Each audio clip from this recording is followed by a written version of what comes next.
Certainly, Yuveka, the IEC has described the past weekend as a huge success, saying that it's the biggest registration drive in recent years. We know that 2.7 million South Africans turned out their voting stations to either register as new voters or to update their details. 490,000 of those were new voters. The IEC saying that more than 50,000 South Africans chose to use either the IEC website or the IEC app to make sure that they get their names on the voters' roll. So the IEC is saying it's very pleased with the turnout this weekend, saying that it wants to thank political parties, wants to thank civil society groups, as well as South Africans for going to their voting stations to get their names on the voter rolls. Now, Yuveka, obviously it's not over yet. There's still a chance for people to register. They can either register on the IEC app or the IEC website, or they can visit IEC offices, which are in municipal offices throughout the country, to still get their names on the voters' roll. The IEC is saying that they want to urge as many South Africans as they can to take that heat forward.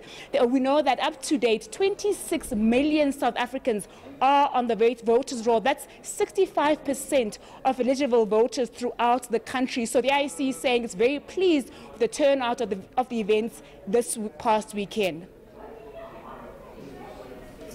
Was those voters or potential voters who didn't have any fixed addresses, question marks over their addresses? Has there been any update as to how successful the IEC has been in sort of pinning those down and making sure that there's sort of a minimum or minimal fraud when it comes to voting next year?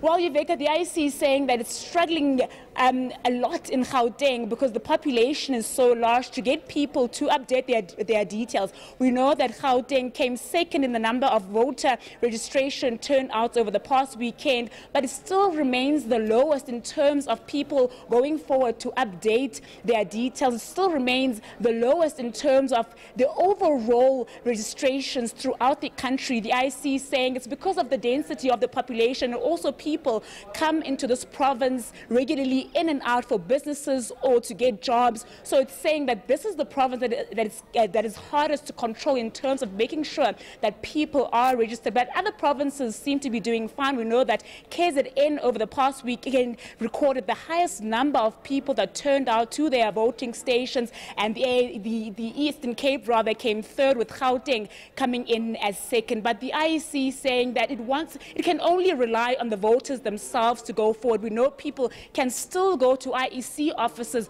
which are in municipal offices throughout the country, to update their addresses and also get their names on the voters' roll. The IEC is saying that that process will actually really close once the president does announce an election date for next year.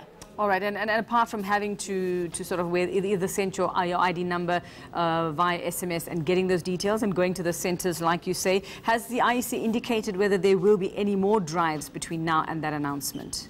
The only drive now, Yuveka, is for political parties themselves to take it upon themselves to urge their supporters or voters throughout the country to go and register either online or to visit the IEC offices. We know that it's in the interest of political parties that people really do get their names on the voters' roll. But up to now, the IEC is saying it's leaving it up to civil society groups. It's also thanked churches. The religious community has also come out very strongly this weekend in urging their community members to, or their members rather, to go to their voting stations and go and register to vote. We know that on Sunday, the turnout was larger than Saturday. So the IEC chairperson saying that he really that number is largely contributed to the number of people from churches that went out to go and get their names on the voters' roll. So it's really up to civil society and to people themselves to put their name on the voters' roll for next year. And what about that young vote, that youth vote that they've been after, Zikhona? I mean, any numbers, any clarity on basically how many new voters we have and how successful the drive has been to pull in the younger vote? Yes, certainly, Yuveka. The drive has been to urge the young people to come out and vote in these elections. But the IEC is saying that in recent years, young people have really come out to their voting stations to put their voice on those papers, to put their voice on those ballot papers in making sure that the leaders that they want are indeed put into power. We know that over the past weekend, 490,000 people out of those who registered, out of the 2.7 million people who registered, were indeed new voters. The IEC saying it's not really struggling in terms of getting young people motivated or getting young people eager to turn out to register to vote or to get their names on the voter roll. It's the old people that is struggling to deal with, ironically, Yveka. So young people are vocal. They want to be able to make their mark come elections in 2019. Certainly will make for a very, very, very interesting general election next year. Thank you very much, ANC Zikhona Tshona.